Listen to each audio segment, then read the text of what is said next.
Hey, listeners, it's that time again, our annual Fluff episode.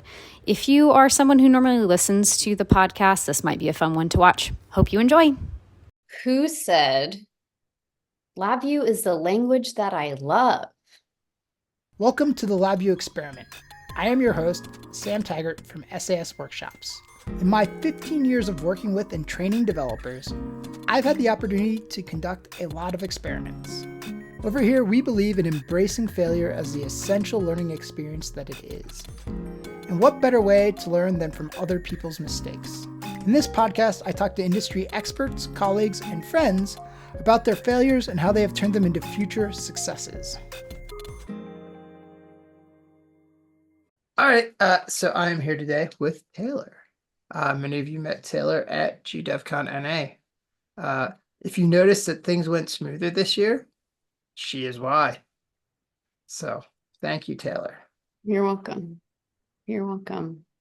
So it's our second Fluff episode, season 2 roundup, or whatever we're going to call it. I don't know what we're going to call it yet. Guess we'll see.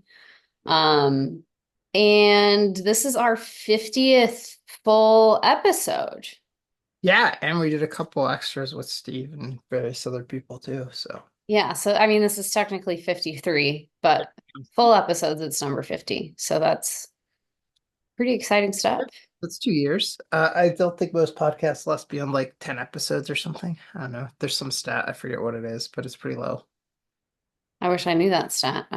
We've surpassed it. Yeah. No, we are the second longest running LabVIEW podcast. What's the first? I think Michael Avialatis, I think I said his name right. He had VI Shots, and I think they had like 74 episodes. So Okay, so one more season. Yeah. Although I think his 74 episodes are spread over several years. So I don't know. Okay. So yeah, we should have him on sometime. He's a cool guy. He'd have lots of interesting stuff to talk about. So what was do you have a favorite episode from season 2? Honestly, I don't even remember all the people I interviewed. They were all good. I thought talking to Norma was interesting because that was outside of the normal realm of things. Yeah, we got some good comments on Norma's actually. To change it up a little bit, I wrote a quiz for you this time because last time you quizzed me. But one of the questions on the quiz, since we're talking about Norma, we can start with that one. We did get some listener feedback, and to quote, it was a relief to hear her candidly describe her disappointment with the lack of follow through on the N.I rebrand. How do you feel about that? Oh, I don't know. I don't want to get into bashing N.I too much. Yeah, I mean, I think I was disappointed when it came out because I don't think they sold it very well. I think I was like, oh wow, they changed the colors. That's kind of my reaction at the time. I will say this. What? I didn't realize they changed the You colors. missed that whole thing. Yeah. No, they used to be blue and then they were green. So you probably came around. They were probably already green, maybe. I've only known them to be green. Okay, yeah. But anyway, yeah. So yeah, there was a period when I wasn't quite sure what I was doing. I was not sure they were heading in the right direction. I'm actually quite happy with the way things are going right now. I mean, it's kind of like steering the Titanic, so but I'm seeing people trying to nudge it in the right direction, and so that's good. Steering a big ship, and maybe not that. Hopefully, not the Titanic. We're hoping it's not going down. I mean, good news for the community is we've got Sergio and Eli, and hopefully Norm too, all banging on the community drum and doing community type stuff within N.I, which is actually something that up until they hired Nancy, I don't think they actually ever had anybody officially in charge of the community. So that's good. Yeah, there was a lot of excitement from people at GDevCon this year, getting to talk to.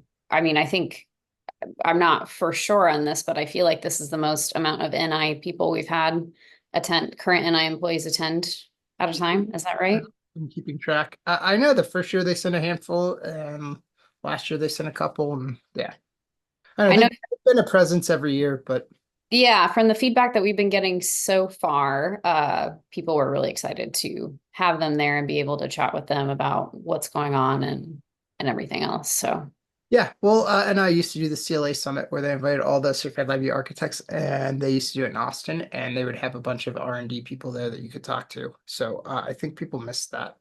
And I Connect, there's like some of that going on, but yeah, the CLA summit, that was definitely a big part of it, and that disappeared. So it's good that that aspect of it at least is coming back. So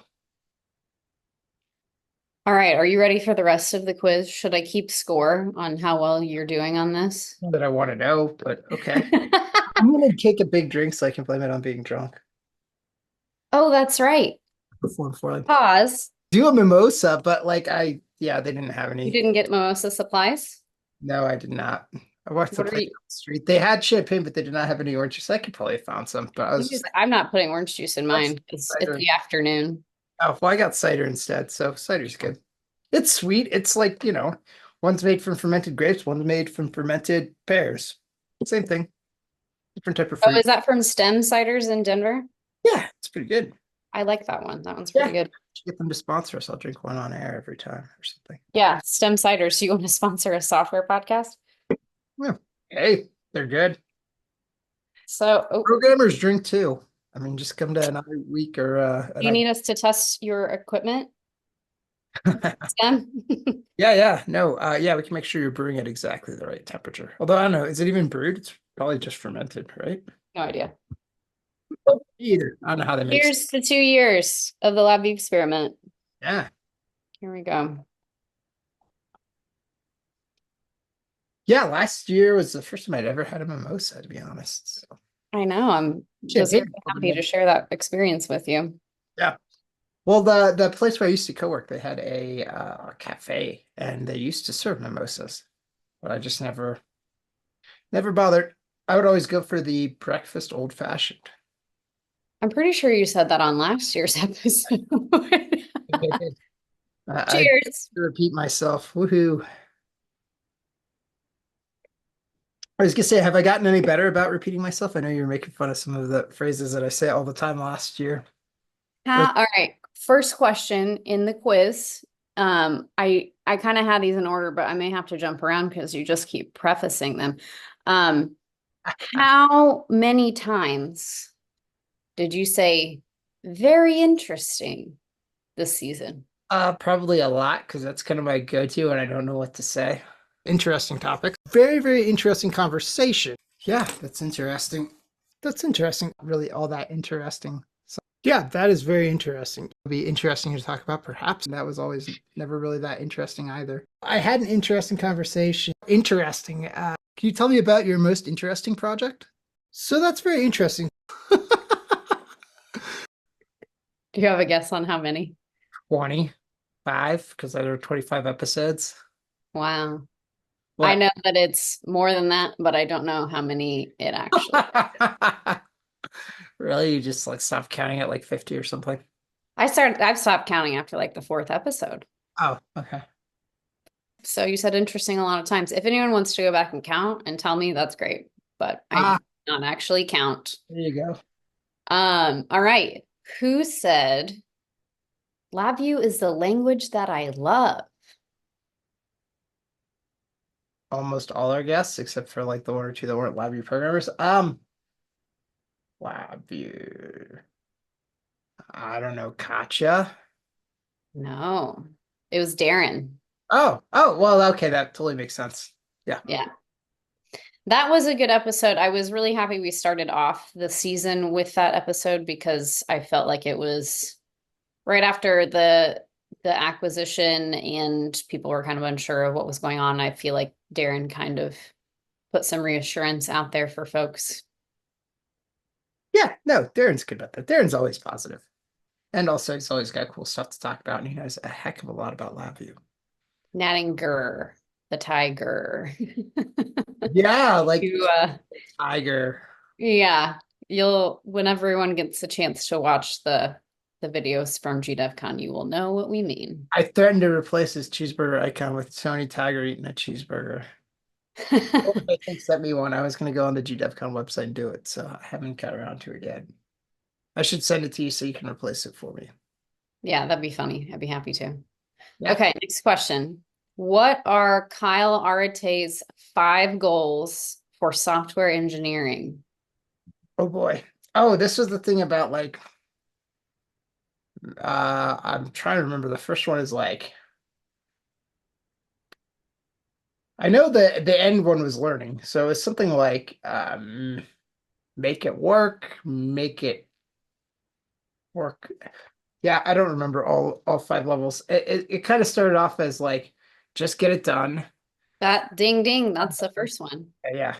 And then the second one was like once you figure out how to make it done, then somewhere along the line was being more efficient. That was number 3. Yeah. And then changing directions and then learning. And the one in between the first and the third one, I don't remember. It's like make it done, make it right or something. Or Stability. ability, that Write was it it. down. Stability, efficiency. Is it responsive? Uh, And then the 5th one's discovery, learning. We'll call that the yeah, same. yeah. No, yeah, I'd kind of forgotten about that, but that is a useful model. I do like that. It explains why I don't get along with certain people because some of them I'm very much in the learning and experiment and let's try stuff stage. And some people are very much in the stability, don't touch anything, don't change it. And I'm like, eh. So yeah, that was insightful. Okay. Who said don't sell the solution, sell the problem? That is John Woo. Ding ding, you got it. We just saw John Woo at GDevCon last week. Yeah. He came all the way from Taiwan. I think he came the farthest. He definitely came the farthest. Can you come farther than that? I think if you go like one step farther in the other direction, you get closer. I'm not sure. I haven't mapped it, but John came, did his 7x7, got kicked off the stage for going over. Oh, did he? Oh, I must have missed that. I caught some of the 7x7s. I didn't catch them all. Yeah. Okay. Which of the following sounds have I had to edit out of the podcast? A, ice clinks. B, pen clicks. C, coughs. D, slurping noises. Is there all of the above? E, sneeze. Achoo! Like everything. That's a trick because during Terry's episode, you stopped yourself from sneezing and then went off and sneezed, and then I cut it out. So, I Oh, mean, I technically cut it out, but you stopped yourself. It wasn't in the middle of a conversation. The rest of those I've had to. why? It's like a nervous stick. What is? The clicking the pens, I don't know why. That's why you got to get one of these nifty Fidgets. fidget spinners from GDevCon. They don't really make any noise. Ah. Yeah, they had one 2 years ago. They had one that was like a little multi-tool thing. Yes, I'll have one somewhere. Yeah, I still have that one too. Yeah. Okay, can you name all of the organizations that Q is part of? I don't even know if Q can do that. He did it in our episode. Organizations or just organizations in general? Because I'm sure Just the LabVIEW ones. I'm sure he's in like a bunch of Harry Potter things that we don't know I know about. he's in the GLA Summit. I know he's in G Central, in the GID Exchange, probably. He does the LabVIEW Wiki. What other ones are there? I have one more on my list. Uh, huh. Champions program. That's not on my list, but he's a champion, so. Yeah. Yeah. I don't know. What is it? The last one is Q control. Oh, okay. Yeah, he built the Q controls. Okay. Yeah. Good job. There you go. All right. Next question. Who said you can say yes to a candidate, but only if you're willing to sit next to them for the next 6 months? Oh. Is that David Neal? Mm-mm. Okay. Who would I It talk was one of our live interviews that we did earlier in the season. Chelino? No. Live interviews earlier in the season. Yeah, I don't know. Brian Powell. Oh, okay, that makes sense too. Because yes, yeah, Brian's episode was a lot about culture. Yeah, it was all about culture, and that would make sense. Yeah, I appreciated that episode. As we know, I like the more philosophical ones versus the more technical ones, because Yeah, they well, resonate with me more. But that one I've been thinking about a lot. I'm working with a startup right now that's been hiring people and bringing them on, and that's something that I've been talking a lot with the CEO about is can I sit next to this person for the next 6 months or not? Should we hire them? yeah, that's definitely on my mind. I want to hire somebody sometime. So we'll see. Maybe I'll get there. Can we both sit next to them for the next 6 months? Yeah, that is important. Okay. Who was talking about a beautiful illustration of wizardry? It's gonna be cute. It wasn't actually. Wizardry. Really? They said it several times. They also said Sherlock Holmesery. Putnam? No, Sherlock Holmesry. David Neal? no, it was Norm. I feel like Sherlock Holmes, right? A wizard or Sherlock Holmes, and that's a great feeling. Lives for that feeling of that mastery wizardry. You're a wizard, Harry. Don't leave good debugging, to the wizards of the world and the Sherlock Holmeses of the world that can just, oh, you have a fleck of, orange on your shoe. Well, that must mean all of these 28 things, right? Some average Joe that's not a detective wouldn't be able to uncover that. Sherlock Holmes is using all of these extra things to extract a conclusion from. By George, however did you see that? Because, Dr. Carthew, I looked for it. I ran into this. This is a beautiful illustration of wizardry, I think. Total Sherlock Holmes mode. I know for me, my wizardry and Sherlock Holmesery has just been trial and error.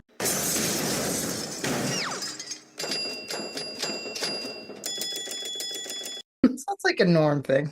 He said Sherlock Holmesery like 5 times, and I'm gonna pull it Yeah, out. because he was talking about debugging, I bet, because he had just given his design for debug presentation.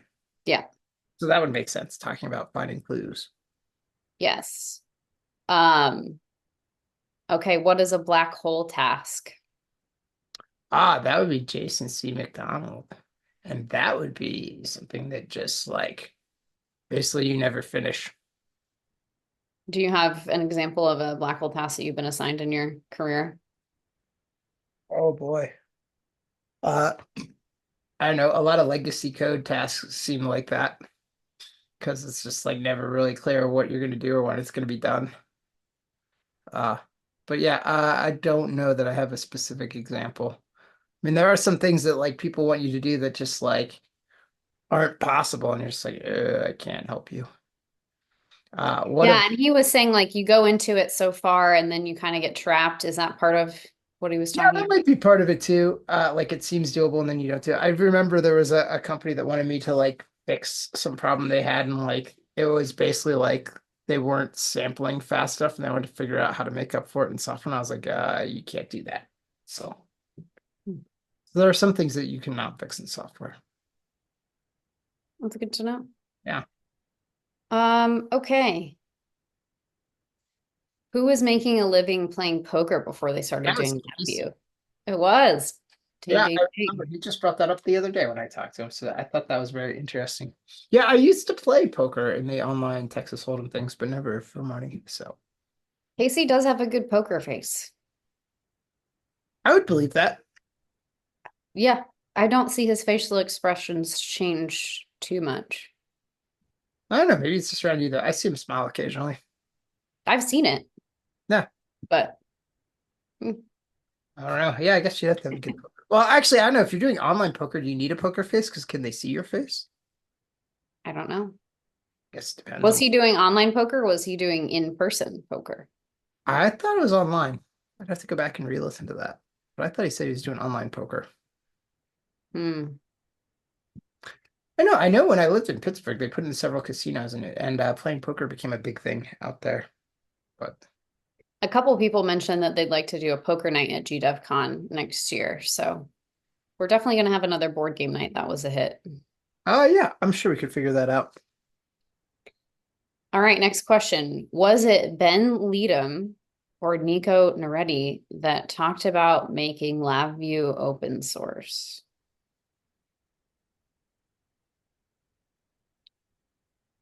I could say either. I remember bringing it up with Ben. Ding, ding, ding. It's with Ben. Either, but yeah. Cool. Nico, you talked about shared pains and how to kind of let management know what you're going through. I Yeah. thought that was an interesting episode.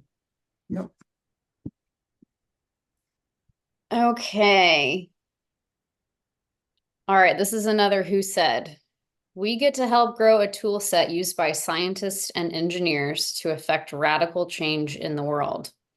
It's hard for me to imagine something for me that's more rewarding than that. Gotta be Darren. No. Norm? Chelino? What? Chelino? It was Shalino, yes. One of those. Why did you think it was one of those three? Because they're like the most enthusiastic and I'm like, yeah. It's true. They are. Yeah. Those were fun episodes to edit because they were very excited. And what I'm always looking for when I'm cutting clips for social media is a full thought in 1 minute. And all three of them were really great at putting a full thought out in under a minute, which is super helpful for me. Yeah, some people are not very concise. There are a few ramblers out there. Yeah, You're probably one of them as much as anybody else. So yeah, Terry's was hard for me because it was super technical and I couldn't figure out when he was explaining things about FPGA where to cut the explanation. I was like, did I leave something out? I'm not sure. So that one was a difficult one for me, but I feel like a lot of people learned a lot from that one. We got some good comments. Terry's was probably the most technical. That and Cyril's, I think, were both pretty high on the technical details. Yeah, Cyril's was also super technical. I got a little lost in that one with what he was talking about. Yeah.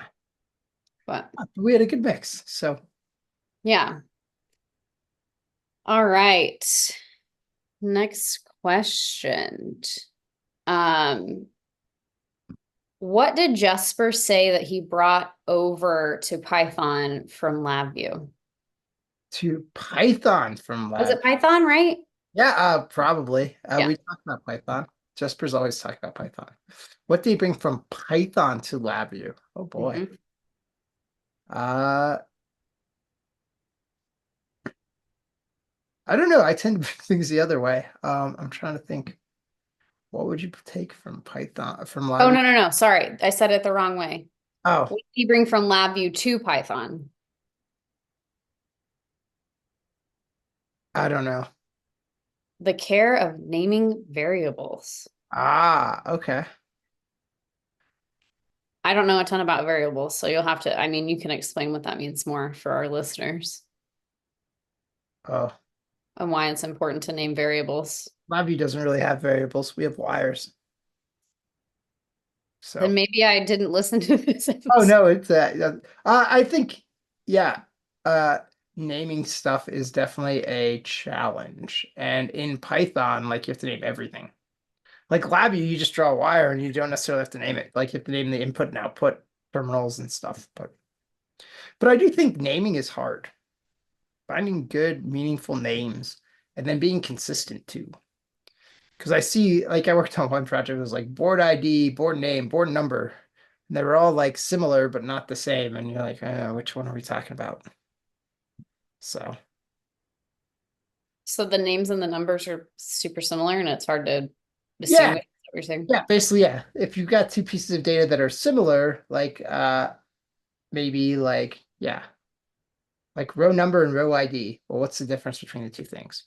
I don't know. Sometimes there's a difference and it's meaningful, and sometimes there's no difference and it's just somebody called it one thing and not another. So, I came across that in whatever code you wrote to print out the badges for GDevCon. It's like there was a number and then there was an ID and then there was something else. And I was like, I don't know what any of this is. oh, all right. So you should also take care in naming your variables. Yeah. Okay. Who said, I'm happy to be here. I actually am.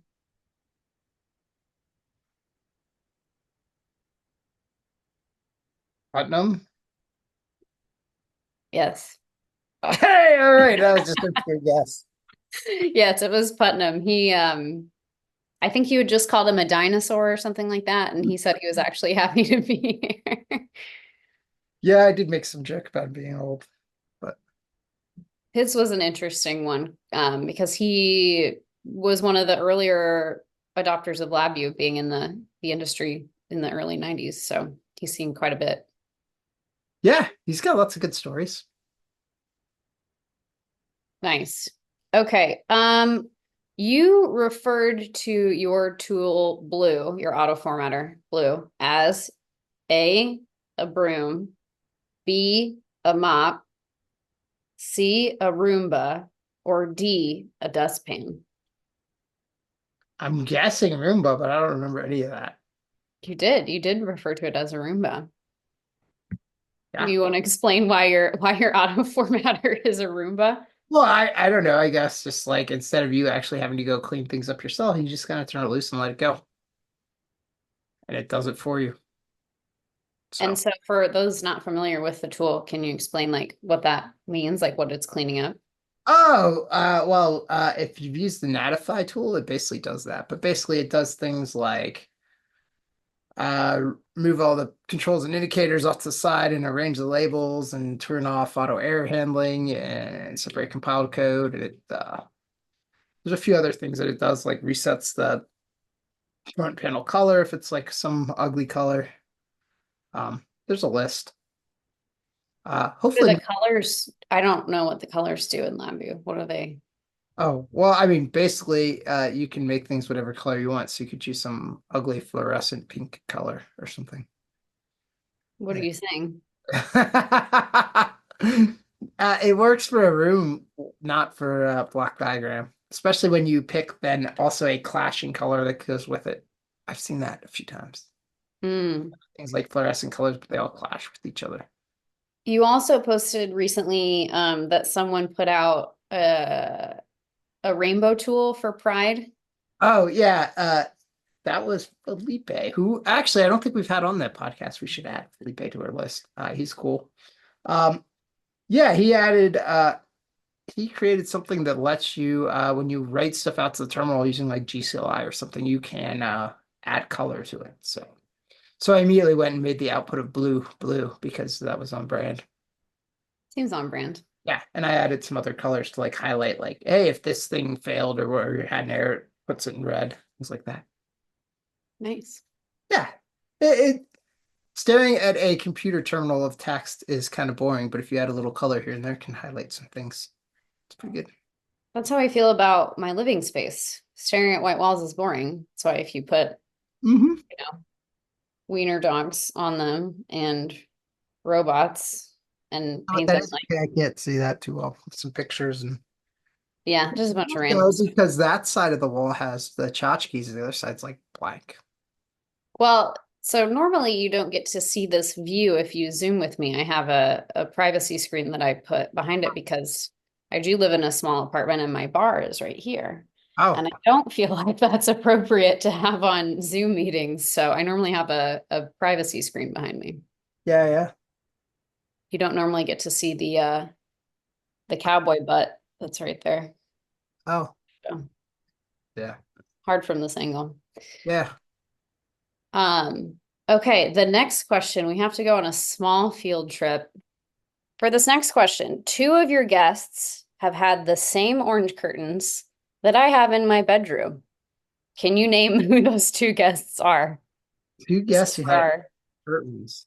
it's for our YouTube watchers. So Norman, Kevin, Are they like the only ones who watch YouTube? This is probably they're the only ones that I know that watch YouTube. I'm sure there are others. um, who had orange curtains? Oh boy. I don't know. I haven't really been paying attention to any of the backgrounds. It has to be somebody. So One from this season and one from last season, if that's helpful. okay, but it's almost definitely somebody on Zoom because I don't think I actually recorded anywhere where they would have orange curtains. Correct. Who would have orange curtains? Oh boy. Uh, I know it's not David Neal because he had a crazy background with like guitars and stuff. Uh, I don't know. John Medland. Okay. That And makes sense. Yeah. yeah. And then Kabul Mahajan from first season Okay. as well.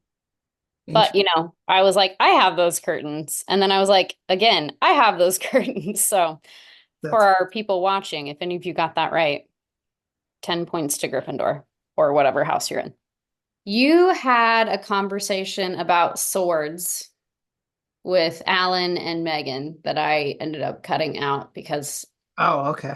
I didn't feel like our listeners needed to listen to Well, this seeing that conversation. Swords Alan popped into my mind. I forgot that I interviewed him again this season. I was like, that was the first season, but yeah. Yeah. How many minutes was that conversation that I had to cut out about swords? Oh, probably at least a dozen. Yeah, I have options for you. 2 minutes, 46 seconds, 3 minutes, 4 seconds, or 7 minutes and 37 seconds. 7 minutes and 37 seconds. It was long. It was actually only 2 minutes and 47 Oh, seconds, really? No. but it felt like 3 hours. Sorry, sorry, Alan and Megan. I was just like, why are we talking about swords, guys? I don't know.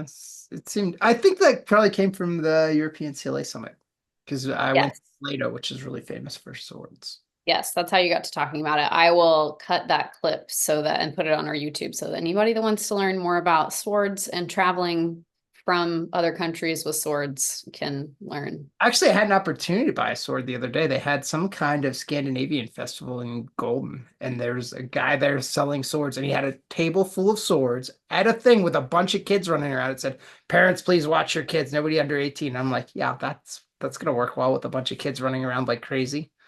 And they literally had cute giant broadswords just sitting on the table. I was like, really? I Uh, didn't have my kids with me, so honestly, the my kids are so small, those swords are so big they probably couldn't even pick them up. Probably not, but they have fingers. They could have cut Yeah, themselves. it seemed like poor judgment on somebody's part to even bring those, but uh, Who did you talk to about code smells? who did I talk about code smells with? Specifically about code smells. Can you explain what a code smell is for some folks that may not have listened to that episode? Yeah, so a code smell is something. So did I explain where it comes from? The Kent Beck thing and having kids and okay, so it's like when a kid walks by and you smell something, you should probably go change them. Sure, yeah. Code and you smell something, you should probably go change it. That's kind of like the joke. Oh, But no. basically, it's like something that you notice in the code that like makes you go, I wonder if there's a better way to do that. And usually there is. But not always. Sometimes, kids just fart and it's not a big deal. So uh So yeah. sometimes code just farts and it's fine. Yeah.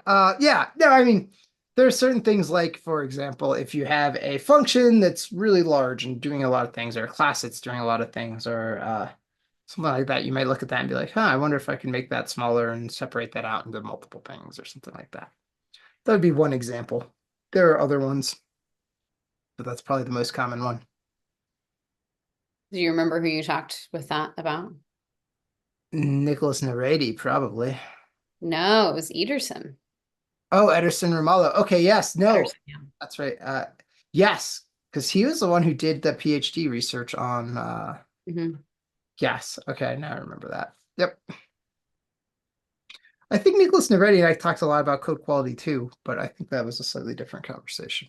Yeah, slightly different. And Ederson was talking about building a new tool, right? To manage some of that. I think as part of his PhD research, he built a tool to basically, yeah, I think it would like find them and then you could press a button and fix them. He gave a presentation at the GLA Summit. So I think you can listen to my podcast and then go watch the GLA Summit thing, and then you'll have an idea of what he's talking about.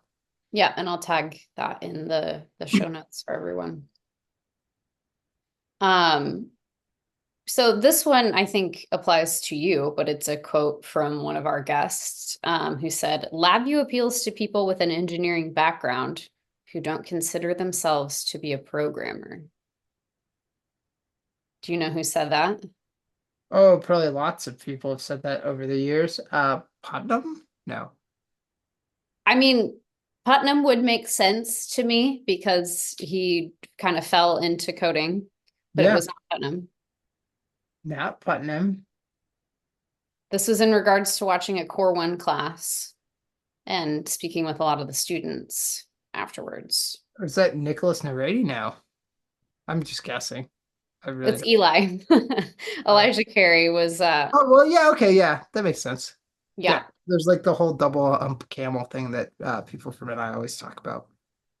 I'm not familiar. Oh, yeah. So basically, if you look at the LabVIEW user base, there's like two clusters. There's like people who just are lab techs and they just automate like one or two measurements. They do something really simple just to like, make part of their life easier.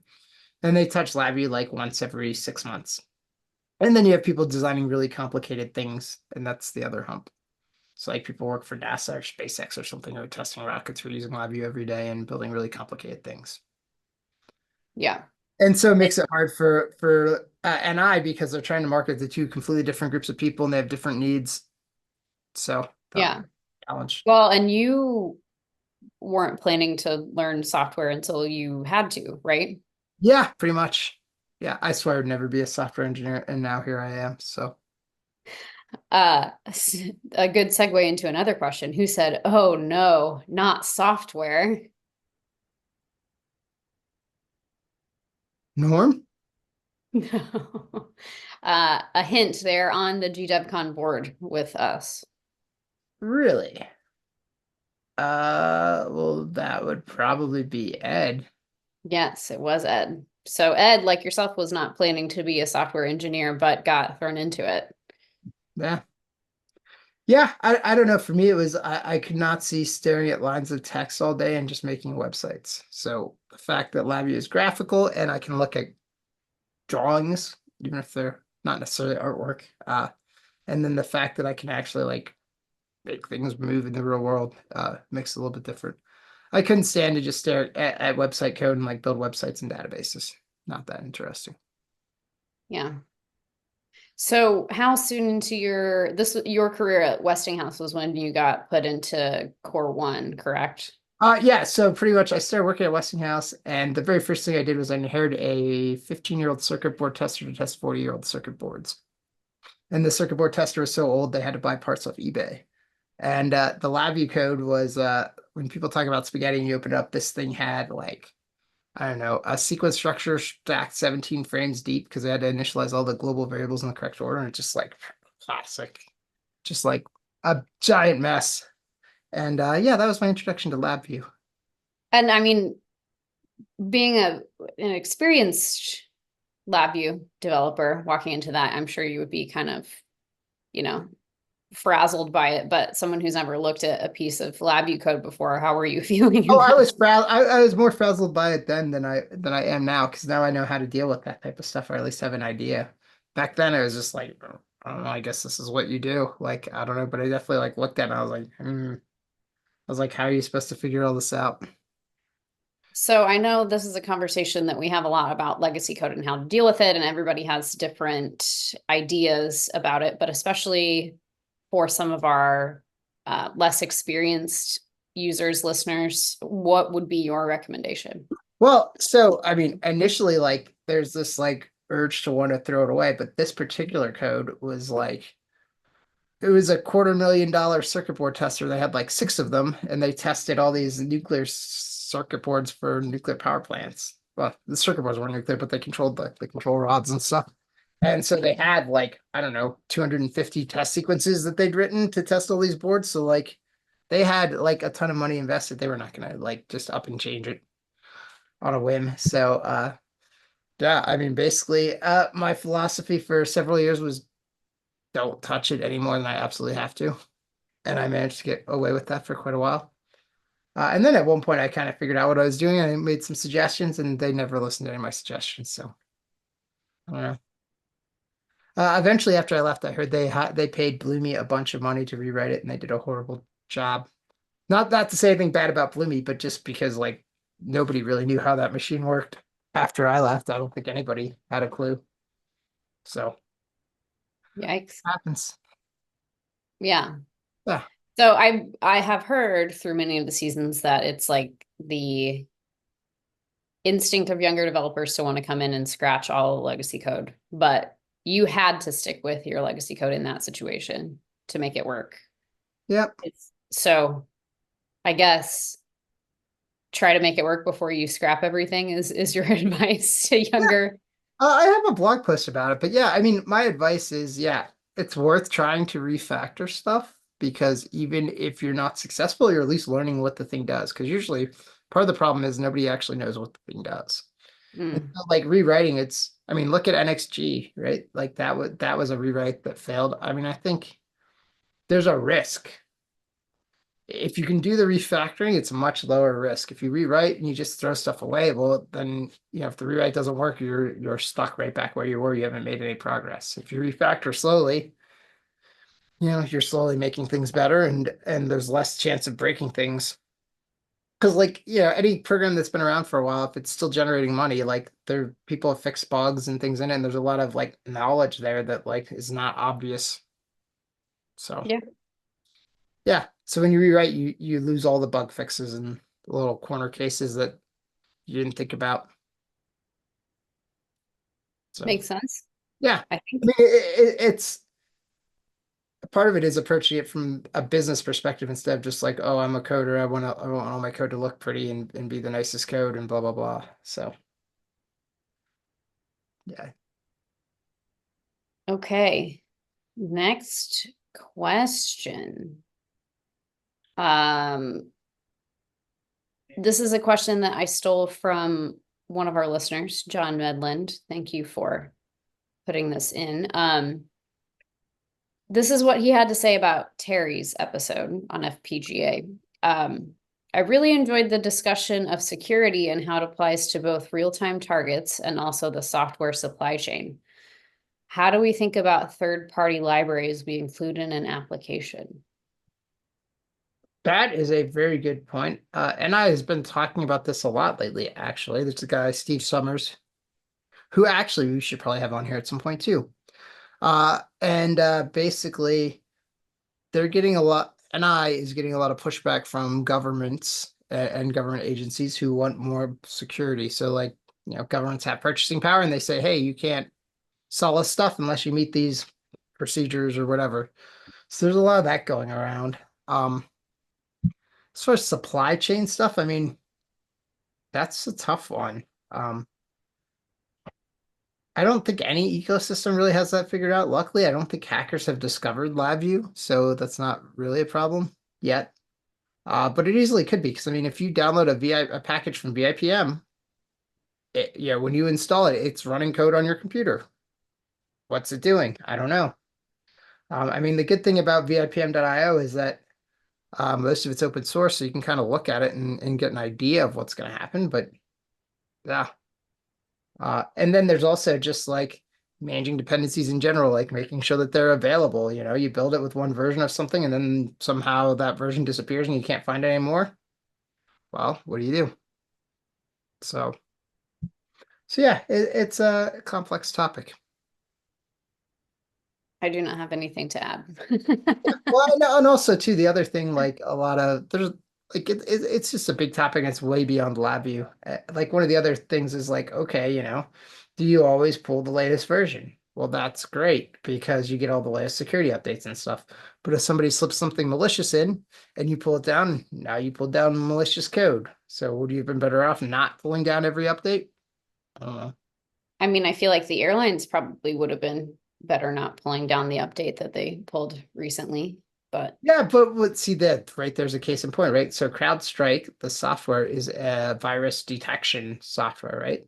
So if you don't pull down the latest update, well, maybe a new virus came out and they can detect it now, but you're on your system, you're not going to detect it because you didn't get the latest update. But you download the latest update, and in this case, it wasn't actively malicious, but it did brick your computer and cause problems. So yeah, I don't know. It's like you could easily criticize people either way. So oh, I don't know if there's a right answer.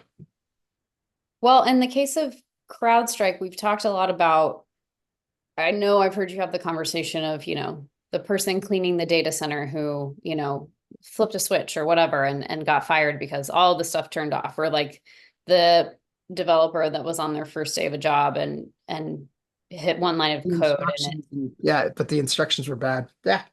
Right. So is this a similar situation where was it like one extra period in a line of code or something that made everything go down? I don't know. I haven't done all the research. I don't know the level to like find out exactly what happened, but I mean, my guess is if you wanted to point your finger at somebody, you probably could, but that would not be the most productive thing because like there should have been safety checks and systems in place to prevent it. So somehow multiple balls got dropped. So, and it's easy to blame the developers, but if they're under pressure from management to just ship the thing, like, whose fault is it really? I don't know. I would be more inclined to blame management because they're supposed to be responsible for all of that, but and they hired the person to begin with anyway. So if you say, well, it's the person's fault and they're a crappy programmer or whatever, well, who hired them? Which I don't really think is the case anyway, but you know. Probably goes back to the conversation about shared pains with Nico, where management should share some of the pains of the people that they're managing. But I do think for CrowdStrike, I mean, my opinion is like if I went out and destroyed hundreds of computers, like I would go to jail. So I do think there needs to be some accountability. I don't know. I feel like in our culture, like if a person does it, we throw the book at. If a corporation does it, we just throw up our hands and say, "Oh, corporation!" Like, well, somebody, there should be some responsibility there. But I don't know. We'll see what happens. I'm sure they're going to get sued for sure. Whether Likely. whether anything else actually comes out of it, I don't know, and whether they lose any of them. But the other thing is like you read the EULAs, the end user license agreements for all these software, and like if you buy Microsoft any software, you read the EULA and it says, well, we don't make any guarantees if this thing screws up your computer, you're on your own. So like they're definitely the standard EULAs like absolve the companies of anything. So I don't know. And a lot of people don't read those. Yeah, well, there was that too. Nobody reads those. That's like Um, fact. I think that's part of the reason why they make them so long to guarantee that nobody reads them. That's all. well, a shameless plug, one of my clients launched a beta app for a service today that helps people decipher long documents like that, terms of service, privacy policies, um, through an AI engine, and you can train your own model to let it know how you feel about things. So if anyone here wants to go check it out, it is Oak AI. Yeah, I will link it. The CEO is a former NI employee, so within the family. Yeah. So check it out. Yeah. I mean, that's that is a challenge. I mean, I sign contracts all the time for work and stuff, and yeah, if it's really important, I tend to read it, but if it's not, or if it's somebody I trust, I tend to not pay as much attention. Yeah, I mean, well, the reason that they started this company was they were expecting a child with their partner, and the doctor said, do you want to get genetic testing? And they were like, yeah, let's find out if there's anything we should be concerned about. But he actually read the terms of service, and the company retained all of the rights to the unborn child's DNA and could sell it to whoever they wanted. And so at that point, he was like, this is not cool. A lot of people don't read these. They just check yes and sign the line. And so this tool is supposed to help people have more insight on what they're agreeing to and what's actually in there without necessarily needing to read the entire document. It pulls out and flags a lot of stuff. I don't know. I would say the FTC should probably sue them for false advertising because that is not something that you would normally expect, but I don't know. Maybe I guess we've made the loopholes in the law that as long as you're spelled out in your terms of service, it's okay. But from an ethical point of view, I'd say that I find that very unethical. But it Yeah. is kind of the bargain that you make. I mean, you post stuff on Reddit right now is in the news because they sold all their users' data to Google or whatever. I'm not sure that everybody who signed up for a Reddit account knew that, like, hey, they're gonna like do that. It's So all, I mean, but the effects of that is when people search Google some of the AI summaries that they're pulling up about certain things are just like shit posts on Reddit that are Well, not yeah. correct at all. Well, that's one of the problems with AI. It doesn't understand satire. So for a while, it was picking up onion headlines and stuff and treating them like they were actual news. So Yeah.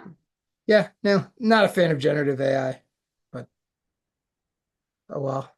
I guess that's the way the world's going for the moment until the bubble bursts and everybody realizes what a joke it is. See. Guess we'll see. Yeah. Um, how did you feel? Actually, let's do this other question first. Who said bigger is not better in regards to merging their small business with another company? That was Katya. Yes. I only know because I just listened to that the other day. It came out a couple days ago. Came out a couple days ago. Yeah. Um, as a small business owner, how do you feel about that? Uh, I feel like you should make your own business rules, to quote Chuck. I don't know if you ever met Chuck, but yeah, I mean, uh, I don't have a problem with people merging their business. I don't have a problem with people growing their business, but you should, or not growing their business, but you should do it because you want to do it or not do it. Um, that's one of the great things about running your own business. You make all the rules and decisions. It also means you're responsible for all the rules and decisions, so it is a double-edged sword. But yeah, I don't know. I would like to grow my business at some point. We'll see what happens. I don't know. Yeah, I mean, I've been asked about growing my business and getting more people under me to manage, but I don't want to do that personally. I know the quality of the work that I provide and I want to maintain that quality and I don't want to be responsible for someone not doing something the way that I would. Yeah, well, I think scaling's hard because you move from doing the thing that you like to do into managing, so that's part of it. Um, it's also hard to scale, like in my business, and maybe in yours a bit too, when it's like more of a personality-based business. Mm, As more like what I sell is not a commodity thing that I can just grab anybody off the street to go do. right, right. There is a bit of that. I mean, it depends on your business model. But yeah, I'm trying to make my business less about me so that I can then bring some people on, but we shall see. We shall. How did you feel about getting kicked out of your own podcast for the live episode at GDevCon? I was happy. Honestly, I was super excited. I was sick like a couple days before. I was feeling all right at that point in time, but I was like, eh.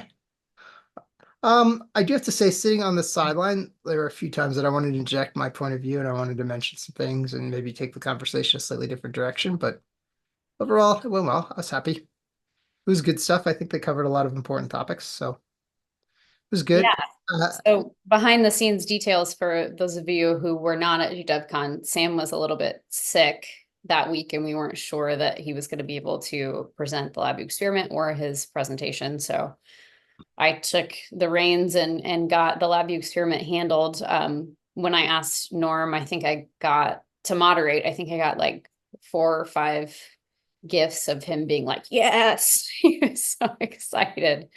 So yeah, that episode will come out. Well, by the time you listen to this, it will have already been out. So you likely will have already listened to it, but good conversation about open source with some folks that were at GDevCon N.A. Yeah, yeah. I think, like I said, I think they hit some good points, and it's timely with the NI open sourcing the icon editor and some of the stuff that they're doing. So, and I think GID Exchange is also trying to push some open source initiatives. So, which is Yeah.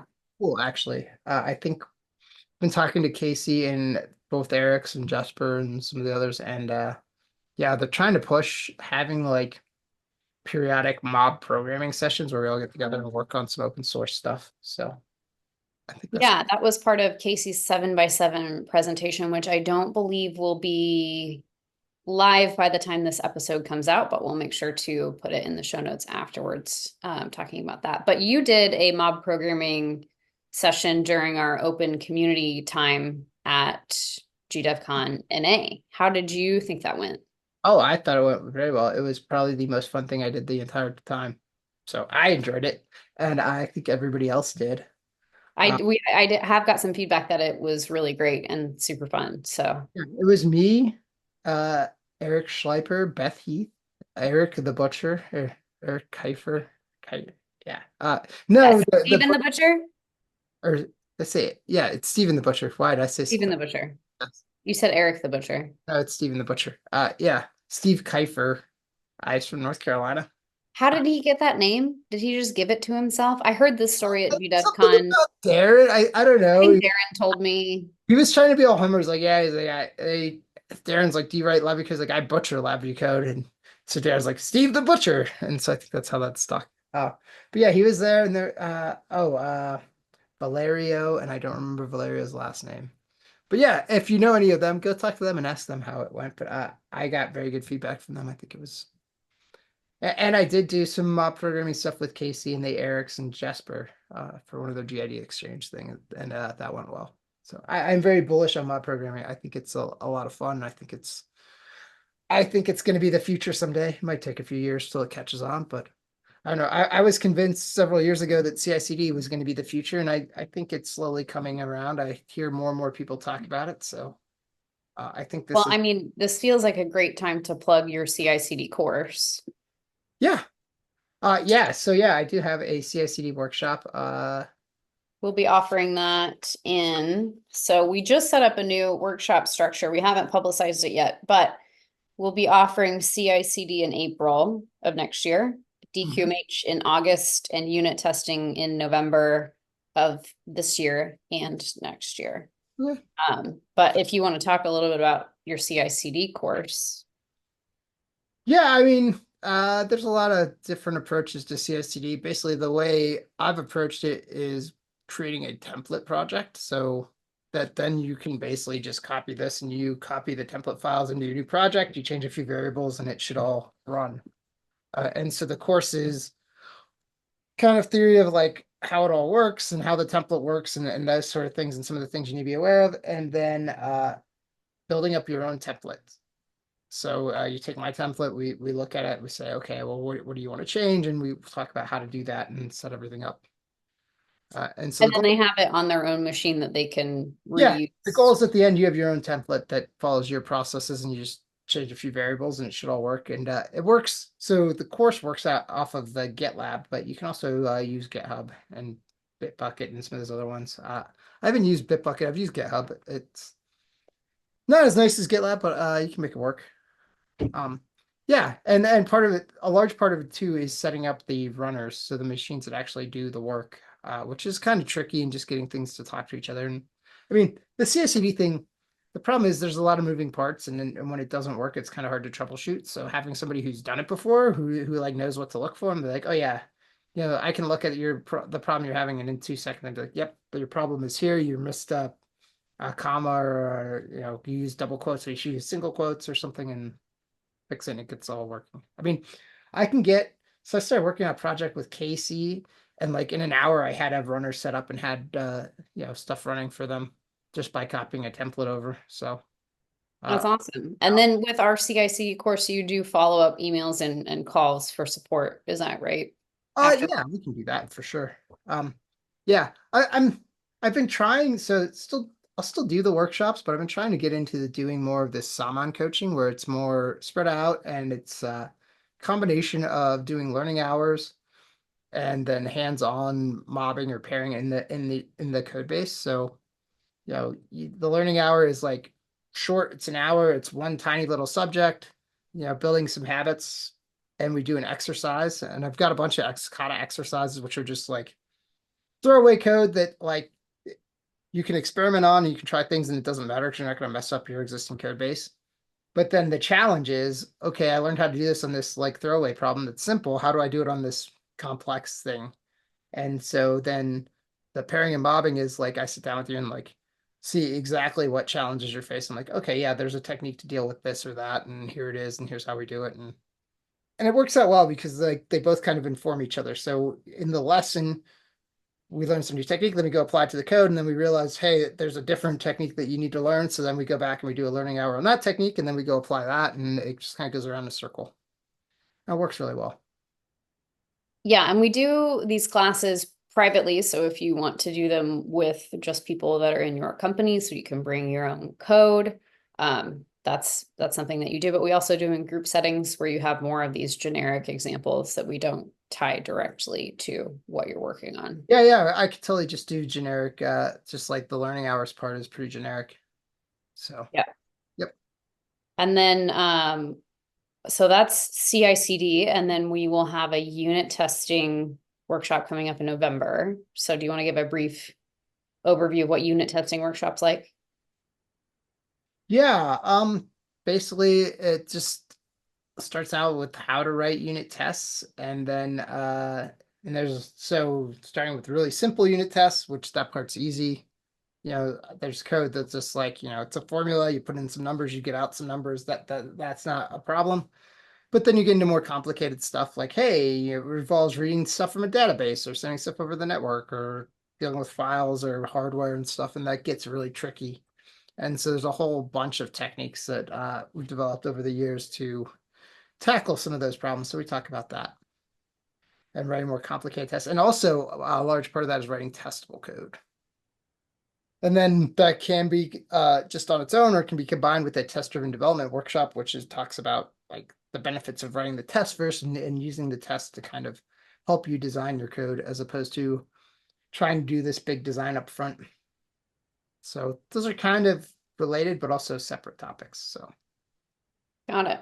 And then our last workshop that we offer year round, which we do, you can do it in a group or we can do it privately, is DQMH. And you just did some DQMH stuff at DQMH Day after GDevCon, but this is a more intensive workshop, is that correct?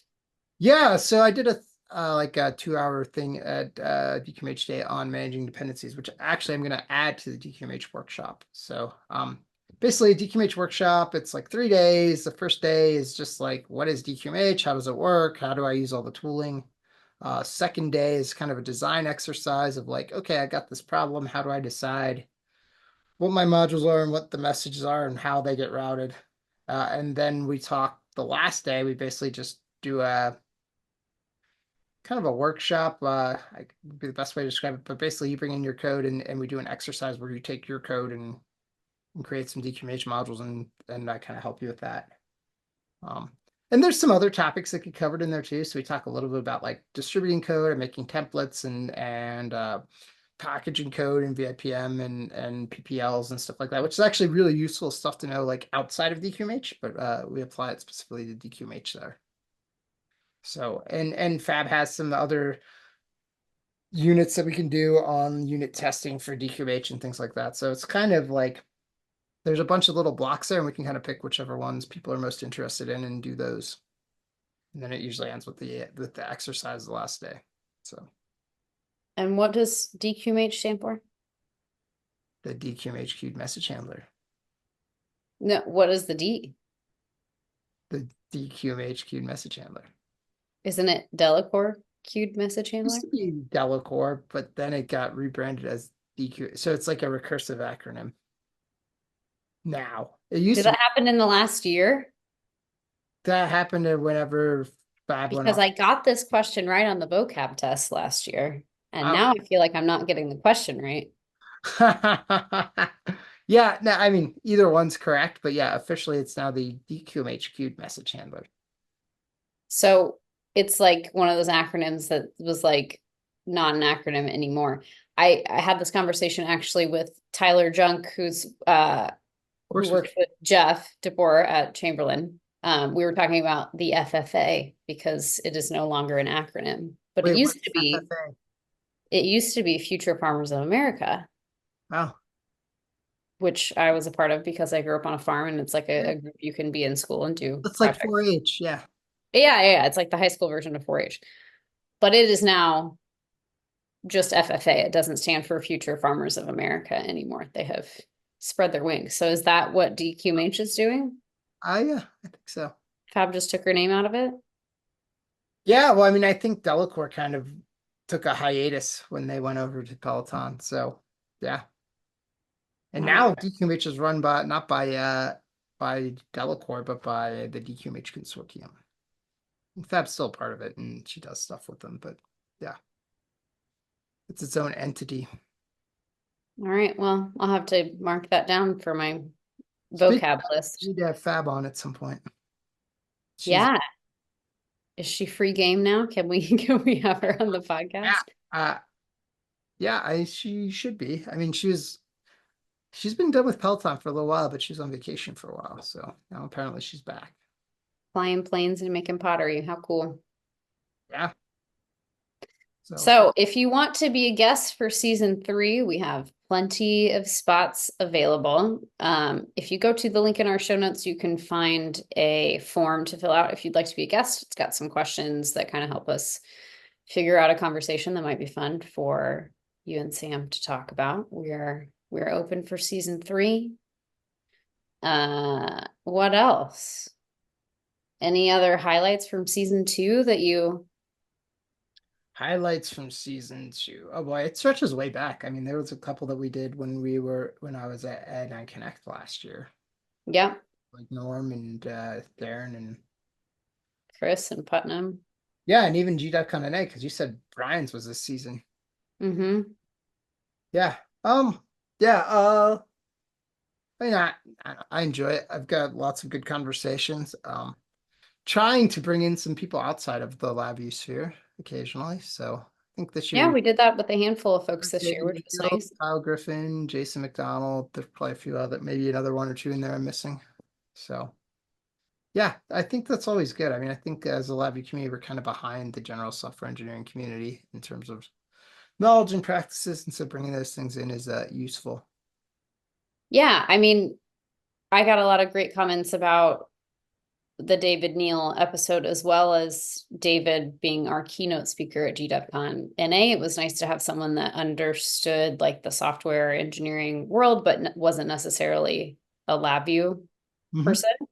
And heard that they got a lot of value out of that presentation. So that will be live in a minute. We'll be able to share that, but I got really great feedback about that all around. That's good. Yeah. Yeah, I've got some ideas for people to do keynotes next year, so we'll have to talk about that. Yeah. But yeah, it'll be good. All right. Any parting words as we wrap up the end of season 2? Oh, I don't know. Keep listening. We'll have more next year or next season. Oh man. Keep listening. If you want to sponsor us. Yes, we could definitely use some sponsors. So thank you to Zaya Solutions, who continued to sponsor through season 2. This episode of the LabVIEW Experiment podcast is brought to you by Zaya Solutions. Yeah, and Ravi also was a sponsor at one point. And yeah, Ravi was affected by the crowd strike. Yes, he didn't get to come to GDevCon. We were very upset about that. Yeah, we did not get to see him. He's off like motorcycling across the country or something, probably. Either that or India. I think that's what he does every summer. Either rides his motorcycle across the country or goes to India, or both. Yeah, hopefully, if we're lucky, we'll see him next year in Chicago, which is where GDevCon N.A. is moving. Yes, there was that big announcement. Mm-hmm. That was the big announcement. You can link that in the show notes as well. Yeah. Good stuff. Well, is that it? Wrap on season 2? Yeah, I just want to say thank you because this would not have turned out as well as it did without you. So thank you. Thanks. Cheers. Cheers. I'm all out, but that's it for today's episode of the LabVIEW Experiment. Thanks for listening. If you have any comments or questions, head over to thelabviewexperiment.com and drop me a note. And don't forget to subscribe to the podcast and follow us on Twitter and Instagram at the LV Experiment.